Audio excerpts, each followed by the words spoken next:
पीले दांत वाली बहू। रंजना कभी ब्रश नहीं करती थी।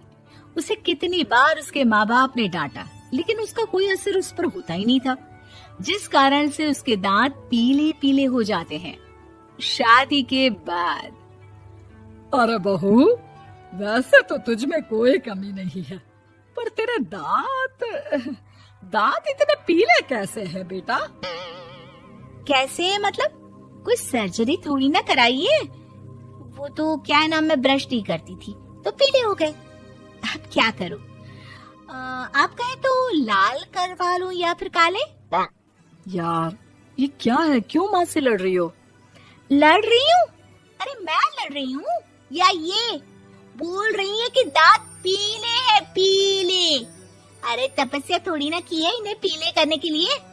बकायदा ब्रश नहीं किया है 20 साल तक, तब जाकर। छी, कैसी बात कर रही हो? ये उस वक्त तो पीले नहीं थे जब हम लोग तुम्हें देखने आए थे। अरे तब साफ करवा लिया होगा डेंटिस्ट के पास जाकर। अब देखो कैसे पीले पीले लग रहे हैं। रंजना सास की तरफ गुस्से से देखती है। फिर शुरू हो गई पीले पीले पीले।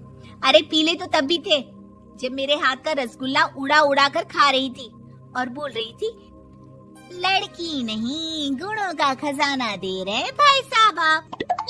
खैर, अब वो लोग करते भी तो क्या करते, पीले दांत वाली बहू पल्ले पड़ी थी तो झेलना तो था ही। एक दिन कीर्तन में रंजना गाना गा रही थी। अरे कमला बहन, माँ का द्वार है, यहाँ तो सब शुद्ध होकर आते हैं, फिर अपनी बहू को ब्रश भी नहीं करवाती तुम। दूर से पीले पीले दांत भक्ति में बाधा उत्पन्न कर रहे हैं। अरे कोई 2 साल की बच्ची थोड़ी ना लेकर आई हूँ मैं बहू बनाकर।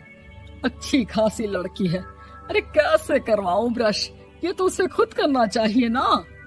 अब माँ बाप तो इसके जैसे तैसे निपटा दिए, ये नहीं सोचा कि सास कैसे संभालेगी। सास बहू को लेकर घर आ जाती है, लेकिन सोच लेती है कि अब इसे लेकर कहीं नहीं जाएगी।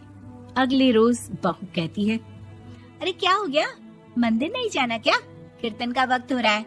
मेरी मधुर वाणी से कान्हा जी जागते हैं और सोते हैं। आप तो जानती है ना उनकी भक्ति में कितना मन लगता है मेरा।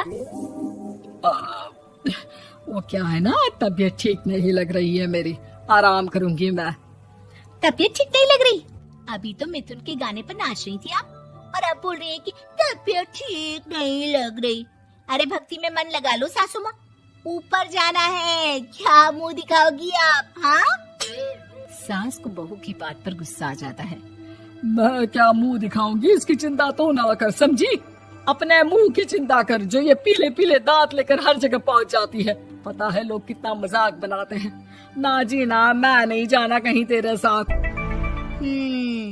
तो ये बात है, कोई ना, मत जाओ, मैं अपने कमरे में ही बैठकर भक्ति कर लूंगी।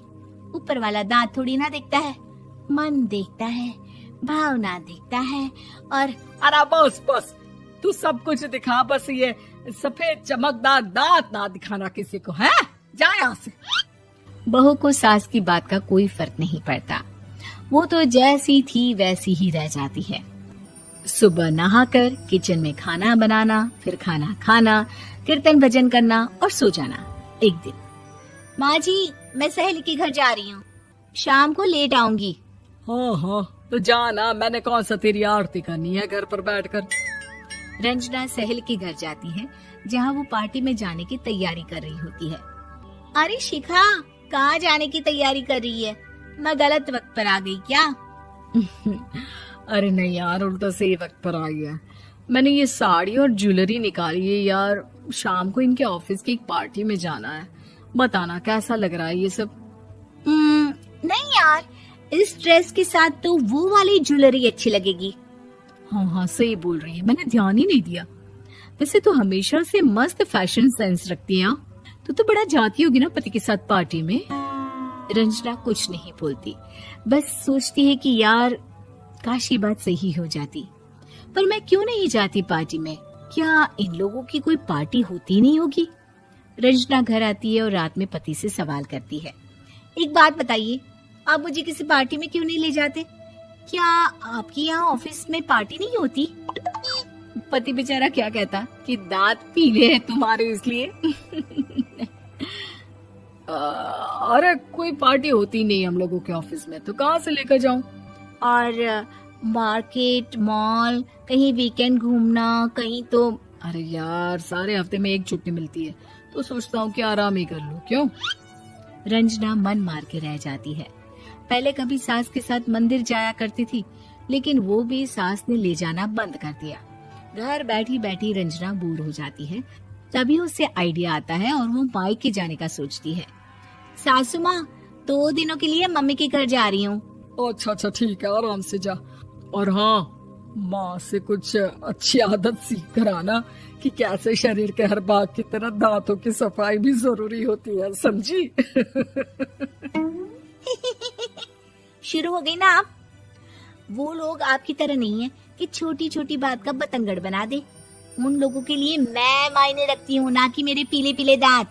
रंजना माँ को बिना बताए उन लोगों को सरप्राइज देती है, लेकिन जैसे ही वो दरवाजे पर पहुंचती है, अंदर देखती है कि घर वाले कहीं जा रहे होते हैं।